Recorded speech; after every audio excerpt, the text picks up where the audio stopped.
Hello， 大家好，这里是从来不欺负村民的小包。今天给大家带来的是一个真实地形的生成模组。你们可以看到我背后的这片繁花平原，还有平原背后的山，都比我们平时游戏里面看到的更加壮观。站在这个山的底下，就像我们现实站在山脚下一样，可以感受到山的巍然。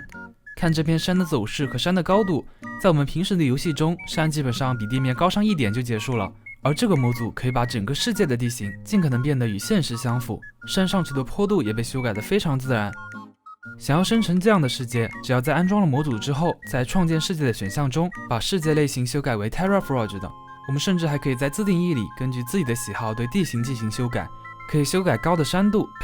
可以修改山的高度、河流的位置，还有沙滩、海岸、岛屿等等非常丰富的选项。英语比较好的小伙伴可以根据选项进行修改，或者直接使用默认选项进入。而由于地形为了趋向真实，整体都制作的比较大，所以我们在不同的生物群系之间移动要花费比较长的时间。这里我又找到了一个模组，模组名称为自然罗盘，我们可以用它来快速定位周围的生物群系，甚至还可以直接用它来进行传送。那这里就是我们今天的两个模组名称，感兴趣的话可以去搜索一下。另外，在高版本 1.16 中是可以直接用 locate biome 指令来定位生物群系的，不需要这个模组。我们现在是进入了一片丛林之中，不过原版丛林的天空本身就是被高大树木遮蔽的，好像区别不是很大。我们去下一个群系好了。我们现在所处的生物群系是沙滩，这个沙滩才像是真正的沙滩。沙滩和陆地的划分非常明显，而且海里也和原来不一样，不会像正常世界一样走两步海就变得超级深，靠近陆地的地方海面还是比较浅的，海底的下降是一个循序渐进的过程。这里的地形叫做洞河，就像我们现实中的河一样，有相似的河水宽度，河的两边则是一排排的树木。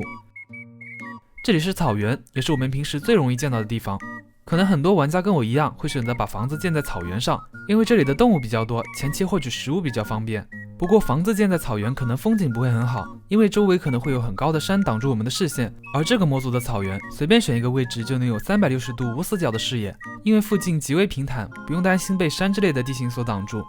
这个世界的村庄倒是和原来没什么区别，更改的应该只有生物群系。测试之后发现村民的血量也和正常情况下是一样的。